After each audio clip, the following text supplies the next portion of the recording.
Hay una pregunta que persigue a la humanidad desde el amanecer de la conciencia. ¿Quién soy yo, realmente, cuando quito todas las máscaras que otros pusieron en mi rostro antes de que yo supiera que tenía uno? Imagina por un momento que eres un arqueólogo de tu propia alma. Cada día, con paciencia infinita, excavas capas de tierra emocional, buscando los fragmentos de quien fuiste antes de que el mundo te dijera quién debías ser. Y conforme profundizas, descubres algo perturbador. Los primeros artefactos que encuentras no son tuyos. Son pedazos rotos de otras vidas, de otras heridas, de otros sueños frustrados que alguien enterró en tu jardín interior cuando eras demasiado pequeño para protestar. Esta es la historia que nadie quiere contar, la verdad que la sociedad prefiere enterrar bajo capas de cortesía y buenos modales. Que llegamos a este mundo como lienzos en blanco y las primeras pinceladas que recibimos, a menudo torpes, a veces violentas, siempre inconscientes, determinan no solo cómo nos vemos a nosotros mismos, sino cómo vemos la realidad misma. Franz Kafka lo entendió con una claridad que duele. En sus cartas nunca enviadas, en sus metáforas de transformación y laberintos burocráticos, capturó algo esencial sobre la condición humana: que el primer sistema opresivo que enfrentamos no está en las instituciones del mundo, sino en el microcosmos de nuestro hogar familiar. Pero antes de continuar, quiero hacer una pausa, porque sé que algunas personas, al escuchar estas palabras, sienten una resistencia inmediata. No todos los padres son malos, piensan. No todo es culpa de la familia, y tienen razón. Esta no es una conversación sobre culpa, es una conversación sobre comprensión, sobre la arqueología del alma que todos necesitamos hacer si queremos vivir una vida auténtica. Capítulo 1. La alquimia invisible de la infancia. Déjame contarte sobre María, una mujer que conocí hace años. A los 45, había construido una vida que parecía perfecta desde afuera. Esposo devoto, hijos brillantes, carrera exitosa. Pero cada noche, antes de dormir, se quedaba despierta preguntándose por qué se sentía como una impostora en su propia vida. Un día, en una sesión de terapia, recordó algo aparentemente insignificante. Tenía 7 años y había pintado un dibujo del que estaba enormemente orgullosa. Corrió hacia su madre para mostrárselo, con los ojos brillando de expectativa. Su madre, cansada después de un largo día, miró el dibujo por un segundo y dijo: «Está bien, mijita, pero podrías haberlo hecho mejor. Mira, los árboles no se ven así». Un momento. 5 segundos. Una observación que la madre probablemente olvidó antes de que terminara el día. Pero para María, esas palabras se convirtieron en una lente a través de la cual vería todos sus logros futuros. Nunca lo suficientemente buenos, siempre susceptibles de mejora, siempre requiriendo la aprobación de alguna autoridad externa. Esto es lo que los filósofos llaman la construcción social del yo. Pero déjame explicártelo de una manera más humana. Eres como un río que está tomando forma, y las primeras rocas que encuentras en tu cauce, las palabras, las miradas, los silencios de tus padres, determinan hacia dónde fluirás por el resto de tu vida. El neurocientífico Dan Siegel habla de algo llamado neuroplasticidad dependiente de la experiencia. En términos simples, tu cerebro de niño es como arcilla húmeda, y cada interacción familiar es como una mano que la moldea. La diferencia es que, a diferencia de la arcilla, estas impresiones no solo afectan tu forma externa, sino tu estructura más íntima. ¿Has notado cómo ciertos sonidos te transportan instantáneamente a la infancia? El crujir de una puerta, el tono particular de una voz irritada, el silencio tenso después de una discusión. Estos no son simples recuerdos, son mapas neurológicos grabados en tu sistema nervioso cuando tu cerebro estaba aprendiendo qué significaba estar seguro en el mundo. Kafka escribió una vez: «Creo que solo deberíamos leer libros que nos muerdan y nos piquen. Si el libro que estamos leyendo no nos despierta como un golpe en la cabeza, ¿para qué leerlo?». Lo mismo podríamos decir de la conciencia. Solo deberíamos buscar la verdad que nos despierte, aunque duela. Capítulo 2. El teatro familiar y sus actores involuntarios. Permíteme pintarte una escena que tal vez reconozcas. Es domingo por la mañana. Una familia se sienta alrededor de la mesa del desayuno. Desde afuera es una postal de normalidad. Padres, hijos, comida, conversación. Pero si pudieras ver con los ojos de un psicólogo familiar, verías algo diferente. Un teatro complejo donde cada persona está representando un papel que nunca audicionó para obtener. Está la madre que aprendió desde niña que su valor dependía de mantener a todos felices, así que sonríe mientras se desvanece internamente. Está el padre que nunca aprendió a expresar emociones, porque su propio padre le enseñó que los hombres reales no sienten, así que maneja su ansiedad a través del control y la crítica. Están los hijos, absorbiendo estos patrones como esponjas, aprendiendo sin saberlo los roles que representarán en sus propias familias décadas después. Ninguno de ellos es malo. Ninguno de ellos se levantó esa mañana pensando, hoy voy a dañar psicológicamente a mi familia. Pero el daño ocurre de todos modos, porque, y aquí está la paradoja cruel, el amor sin conciencia puede ser tan destructivo como la negligencia intencional. El psiquiatra Murray Bowen desarrolló algo llamado teoría de sistemas familiares. Imagina a la familia como un móvil delicadamente balanceado. Cuando una pieza se mueve, todas las demás deben ajustarse para mantener el equilibrio. El problema surge cuando el equilibrio familiar requiere que uno o más miembros sacrifiquen su autenticidad para mantener la paz. Conozco a un hombre, llamémoslo Carlos, que a los 50 años todavía se paraliza cuando su teléfono suena y ve el nombre de su madre en la pantalla. ¿Por qué? Porque cuando era niño, su valor en la familia dependía de ser el niño bueno, el que nunca causaba problemas, el que siempre ponía las necesidades de otros antes que las suyas. Ahora, décadas después, la simple idea de decepcionar a alguien le provoca una ansiedad que no puede explicar racionalmente. Esto es lo que Virginia Satir, la pionera de la terapia familiar, llamaba roles familiares disfuncionales. Está el héroe, que carga con la responsabilidad de hacer que la familia se vea bien, el chivo expiatorio, que absorbe toda la disfunción familiar siendo el problema, el niño perdido, que se vuelve invisible para no perturbar el frágil equilibrio, y el payaso, que usa el humor para distraer de los problemas reales. ¿Reconoces alguno de estos roles? La mayoría de nosotros los reconocemos, porque la mayoría de nosotros los hemos vivido. Capítulo 3. La herencia emocional que nadie menciona. Hay un concepto en psicología llamado trauma intergeneracional. Suena complejo, pero es devastadoramente simple. El dolor no sanado de una generación se convierte en el paisaje emocional de la siguiente. Tu abuela, que creció durante la guerra y aprendió que expresar necesidades era peligroso, crió a tu madre con esa misma hipervigilancia. Tu madre, sin entender por qué, se sintió siempre ansiosa, siempre preparándose para la catástrofe que nunca llegó, pero que su sistema nervioso recordaba a través de los genes de supervivencia de su madre. Y ahora tú, criado por una madre ansiosa, luchas con ataques de pánico que no puedes explicar. Porque tu cuerpo está respondiendo a peligros que técnicamente nunca viviste, pero que están codificados en tu ADN emocional. Esto no es metáfora. La investigación en epigenética nos muestra que el trauma puede literalmente alterar la expresión de nuestros genes, y estos cambios pueden transmitirse a las siguientes generaciones. Los hijos de sobrevivientes del Holocausto, por ejemplo, muestran patrones de estrés similares a los de sus padres, aunque nunca experimentaron el trauma original. Pero la herencia emocional va más allá del trauma obvio. También heredamos formas de ver el mundo, de relacionarnos con otros, de entender nuestro propio valor. Si tu padre nunca aprendió a manejar la frustración de manera saludable, es probable que tú también luches con la regulación emocional.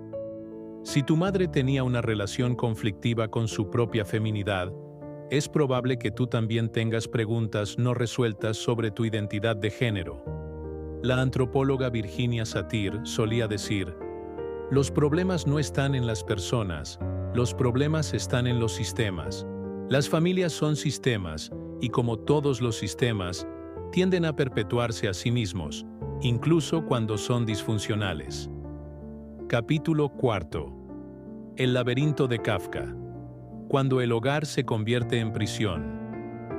Franz Kafka vivió toda su vida en el mismo vecindario de Praga, a pocas cuadras de su padre. Físicamente, nunca se alejó mucho. Psicológicamente, nunca logró escapar. En su carta de 47 páginas a su padre, una carta que nunca envió, escribió algunas de las palabras más dolorosas y precisas sobre la dinámica familiar que se hayan puesto jamás en papel. Desde tu sillón gobernabas el mundo, le escribió a su padre.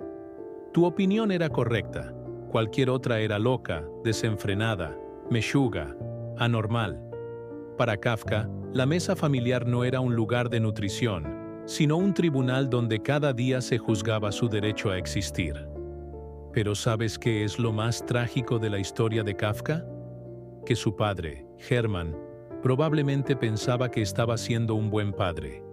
Había crecido en la pobreza, había luchado por construir un negocio exitoso, había provisto para su familia. En su mente, estaba preparando a su hijo para el mundo real, haciéndolo fuerte, enseñándole que la vida no regala nada. Esto es lo que hace que la dinámica familiar sea tan compleja. Rara vez hay villanos obvios. En su lugar, hay personas heridas tratando de criar a otros seres humanos con herramientas emocionales que nunca aprendieron a usar correctamente.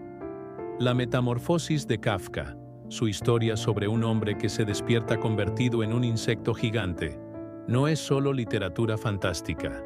Es una metáfora perfecta de cómo se siente crecer en una familia donde tu yo auténtico es inaceptable. Te transformas en algo irreconocible para sobrevivir. Y después, pasas el resto de tu vida tratando de recordar cómo era tu forma original. ¿Has sentido alguna vez que tienes que actuar de manera diferente cuando visitas a tu familia? ¿Que hay partes de ti que automáticamente se esconden cuando entras por la puerta de la casa donde creciste? Esa es tu propia metamorfosis kafkiana en acción. Capítulo 5. Los fantasmas que llevamos. Cuando el pasado vive en el presente. Elena tenía 32 años cuando finalmente entendió por qué todas sus relaciones románticas seguían el mismo patrón devastador. Se enamoraba intensamente de hombres emocionalmente inaccesibles, pasaba meses o años tratando de ganar su amor, y finalmente se quedaba sola y confundida cuando ellos se alejaban. La revelación llegó un día cuando visitó a sus padres y observó la dinámica entre ellos. Su madre, constantemente tratando de captar la atención de su padre. Su padre, emocionalmente ausente, respondiendo con gruñidos monosilábicos o distraído por el televisor. Y se dio cuenta, había estado repitiendo este mismo baile durante toda su vida adulta, buscando inconscientemente recrear la dinámica familiar que había conocido desde niña. Esto es lo que los psicólogos llaman transferencia. No es que conscientemente decidamos repetir patrones disfuncionales, es que nuestro cerebro, formado en esos primeros años cruciales, confunde lo familiar con lo normal, lo conocido con lo saludable. El psicoterapeuta John Bradshaw lo expresó brillantemente. Lo que es normal para el niño se convierte en lo que el adulto considera normal. Si creciste en un hogar donde el amor era condicional, donde tenías que ganar afecto a través del desempeño, entonces las relaciones adultas donde tienes que ganar amor se sentirán normales, incluso cómodas, aunque sean profundamente destructivas. Pero aquí está la parte más insidiosa. Estos patrones operan principalmente a nivel inconsciente. No decides repetirlos. Simplemente te encuentras en ellos, una y otra vez, como si fueras un personaje en una obra que no recuerdas haber audicionado. Capítulo 6. La gaslighting cultural. Cuando la sociedad niega tu dolor. Al menos tenías techo y comida, dice la sociedad. Al menos no te golpearon. Al menos tus padres se quedaron juntos. Otros niños lo tuvieron peor. Esta es la gaslighting cultural en su máxima expresión. La negación sistemática del trauma emocional que no deja marcas visibles. Es como si la sociedad hubiera decidido que solo el sufrimiento que se puede fotografiar cuenta como real. Pero déjame decirte algo. El niño que crece siendo ignorado emocionalmente puede estar tan herido como el niño que crece siendo golpeado físicamente.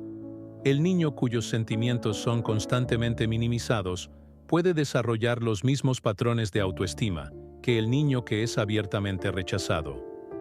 El daño psicológico es real, aunque no deje cicatrices que se puedan ver. Alice Miller, la psicoanalista suiza, escribió extensamente sobre esto en su libro El drama del niño dotado. Ella argumentaba que muchos niños aprenden desde muy temprano a sintonizarse con las necesidades emocionales de sus padres, volviéndose expertos en leer estados de ánimo, en anticipar reacciones, en modular su propio comportamiento para mantener a los adultos cómodos. Estos niños a menudo son elogiados por ser maduros para su edad, o muy sensibles, pero en realidad están desarrollando un falso yo que les costará décadas reconocer. La sociedad no solo niega este tipo de trauma, lo celebra. El niño que nunca causa problemas, que siempre pone las necesidades de otros primero, que nunca expresa enojo o frustración. Este niño es visto como bien portado. Pero ¿qué pasa con ese niño cuando crece? ¿Qué pasa cuando su verdadero yo, reprimido durante décadas, finalmente exige ser escuchado? Capítulo 7. La arqueología del alma. Excavando nuestras verdades enterradas. Hay un momento en la vida de toda persona consciente cuando deben convertirse en arqueólogos de su propia historia, no por masoquismo, no por el placer del drama, sino porque la alternativa, vivir una vida construida sobre cimientos falsos, es infinitamente más dolorosa. Esta arqueología no es fácil. Requiere que estés dispuesto a cuestionar las narrativas familiares que has aceptado toda tu vida. Requiere que mires más allá de las intenciones de tus padres hacia el impacto real de sus acciones. Requiere que sientas dolor que has estado evitando durante décadas. Pero también requiere algo más: compasión. Porque cuando realmente excavas en la historia de tu familia, cuando entiendes los traumas que formaron a tus padres, cuando ves cómo sus propias heridas no sanadas se convirtieron en las herramientas con las que te criaron, la ira simple se transforma en algo más complejo y, paradójicamente, más sanador. Mi amigo Roberto pasó años odiando a su padre por su alcoholismo, por las noches de violencia, por las promesas rotas. Pero cuando finalmente decidió conocer la historia completa, descubrió que su abuelo había sido también un alcohólico violento, que su padre había crecido en un hogar donde la supervivencia dependía de la hipervigilancia, donde el amor llegaba mezclado con terror. Esto no excusó el comportamiento de su padre, no borró el daño que había causado, pero permitió que Roberto viera a su padre como algo más que un villano, como un hombre herido que había hecho daño desde sus propias heridas no sanadas. Capítulo 8. El niño interior. Conociendo al extraño que vive en ti. Dentro de cada adulto vive un niño. No de manera metafórica, sino de manera literal y neurológica. Las experiencias de tus primeros años están almacenadas en partes del cerebro que no procesan el tiempo de la misma manera que tu mente adulta. Para tu niño interior, el trauma de los 5 años ocurrió ayer. Para tu niño interior, las heridas de la infancia están tan frescas como si acabaran de suceder. Este niño interior ha estado tratando de comunicarse contigo toda tu vida. A través de tus reacciones desproporcionadas al estrés. A través de tus patrones saboteadores en las relaciones. A través de esa voz crítica en tu cabeza que suena sospechosamente como la de uno de tus padres. A través de tu necesidad compulsiva de aprobación, o tu miedo paralizante al abandono, o tu incapacidad para confiar en tu propia percepción de la realidad. La psicóloga Pia Mellody habla de 5 heridas principales del niño interior: el abandono, la traición, la humillación, la negación y la injusticia. La mayoría de nosotros cargamos con alguna combinación de estas heridas y pasan décadas saboteando nuestras decisiones adultas hasta que finalmente aprendemos a reconocerlas y sanarlas. Pero ¿cómo se sana a un niño interior herido? No es a través de la lógica adulta. No puedes razonar con un niño de 5 años que vive en tu psique. En su lugar, requiere algo que nuestra cultura desestima: la capacidad de sentir completamente, de permitir que emerjan emociones que has estado reprimiendo durante décadas. Capítulo 9. La revolución silenciosa. Cuando decides cambiar la herencia. Decidir sanar el trauma familiar es, en esencia, decidir convertirte en un revolucionario. No del tipo que destruye desde afuera, sino del tipo más peligroso, el que transforma desde adentro. Porque cuando decides que los patrones disfuncionales de tu familia se detienen contigo, cuando decides que no vas a transmitir a la siguiente generación las heridas que tú heredaste, estás rompiendo cadenas que han existido por generaciones. Esta revolución no es dramática, no se anuncia con fanfarrias. Sucede en momentos pequeños pero profundos, cuando decides no gritarle a tu hijo de la manera que te gritaron a ti. Cuando aprendes a poner límites saludables en lugar de los límites rígidos o inexistentes que conociste en tu infancia. Cuando eliges comunicar tus necesidades en lugar de manipular para que sean satisfechas. Pero también es la revolución más difícil que puedes emprender, porque requiere que vayas contra toda tu programación. Tu sistema nervioso, moldeado por años de supervivencia familiar, resistirá estos cambios. Tu familia de origen, cómoda con los patrones conocidos, puede intentar sabotear tu crecimiento. La sociedad, que prefiere la conformidad a la autenticidad, puede cuestionar tu ingratitud hacia tu familia. Sin embargo, hay algo extraordinario que sucede cuando persistes en esta revolución. No solo cambias tu propia vida, sino que cambias el futuro de todas las generaciones que vendrán después de ti. Capítulo 10. Los regalos ocultos. Encontrando significado en el sufrimiento. Hay una paradoja hermosa en el corazón de la sanación familiar. A menudo nuestras heridas más profundas se convierten en nuestros regalos más grandes. No porque el sufrimiento sea bueno en sí mismo, sino porque la respuesta consciente al sufrimiento puede generar una compasión y sabiduría que de otra manera nunca habríamos desarrollado. Viktor Frankl, sobreviviente del Holocausto y fundador de la logoterapia, escribió: si no está en tus manos cambiar una situación que te causa dolor, siempre podrás escoger la actitud con la que afrontes ese sufrimiento. Pero yo iría más allá. No solo puedes elegir tu actitud hacia el sufrimiento, sino que puedes transformar ese sufrimiento en una fuente de significado y servicio. Conozco a una mujer que creció con una madre narcisista emocionalmente abusiva. Durante años cargó con la vergüenza, la confusión y el dolor de esa relación. Pero cuando finalmente hizo el trabajo de sanación, descubrió que su experiencia le había dado una capacidad extraordinaria para reconocer y ayudar a otros que habían vivido situaciones similares. Se convirtió en terapeuta, especializándose en trauma familiar, y ahora su herida más profunda es la fuente de su servicio más significativo. Esto no significa que debemos estar agradecidos por nuestro trauma. Significa que podemos elegir qué hacer con él una vez que lo hemos reconocido y procesado. Podemos permitir que nos defina y limite, o podemos usarlo como combustible para nuestro crecimiento y como base para nuestra compasión hacia otros. Capítulo 11. La danza de la responsabilidad y la compasión. Una de las partes más desafiantes de sanar el trauma familiar es navegar la línea delicada entre la responsabilidad personal y la compasión hacia nuestros padres. Es fácil caer en uno de dos extremos: culpar completamente a nuestros padres y victimizarnos a nosotros mismos, o excusar completamente su comportamiento y culparnos a nosotros mismos por nuestras luchas. La verdad, como siempre, está en el medio. Sí, tus padres fueron responsables de las heridas que te causaron, incluso si no lo hicieron intencionalmente. Y sí, Ahora eres responsable de tu propia sanación, sin importar cuán injusto pueda parecer eso. Esta es la cruel paradoja de la edad adulta. Heredas problemas que no creaste, pero eres el único que puede resolverlos. Nadie más puede sanar tus heridas por ti. Nadie más puede cambiar los patrones que aprendiste. Nadie más puede decidir cómo quieres vivir el resto de tu vida. Pero aquí está lo hermoso. Cuando asumes esta responsabilidad, cuando dejas de esperar que otros cambien o se disculpen o te den lo que necesitas, recuperas tu poder. Ya no eres una víctima de las circunstancias.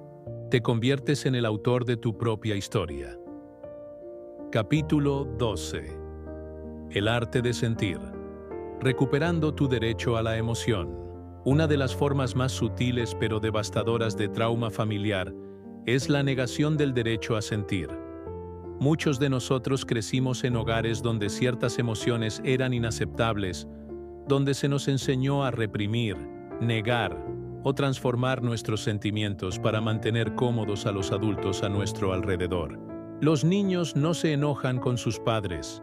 No tienes razón para estar triste. Deja de ser tan sensible. Los hombres no lloran. Las niñas buenas no se enojan. Estas frases, aparentemente inocuas, son en realidad formas de violencia emocional que enseñan a los niños que sus experiencias internas no son válidas. El resultado es que muchos adultos han perdido completamente el contacto con su vida emocional. No saben qué sienten en un momento dado. No pueden distinguir entre diferentes emociones. No saben cómo procesarlas de manera saludable. Han aprendido también a reprimir, que la represión se ha vuelto automática. Pero las emociones no desaparecen solo porque las ignoremos. Se almacenan en el cuerpo, se manifiestan como síntomas físicos, emergen de maneras indirectas y a menudo destructivas. La ansiedad crónica, la depresión, los problemas digestivos, las tensiones musculares, los dolores de cabeza. Muchos de estos síntomas son en realidad emociones no procesadas que buscan una salida. Aprender a sentir de nuevo, después de años de represión, es tanto un arte como una ciencia. Requiere paciencia, práctica y a menudo ayuda profesional. Pero es absolutamente esencial para la sanación, porque no puedes sanar lo que no puedes sentir. Capítulo 13. La reparación. Escribiendo tu propia historia. Hay un momento en todo viaje de sanación cuando debes tomar una decisión fundamental. ¿Vas a pasar el resto de tu vida explicando tu presente a través de tu pasado? ¿O vas a usar tu comprensión del pasado para crear conscientemente tu futuro? Esta no es una decisión que tomas una vez. Es una decisión que debes tomar cada día, a veces cada momento. Es la decisión de responder en lugar de reaccionar. Es la decisión de elegir en lugar de automatizar. Es la decisión de crear en lugar de repetir.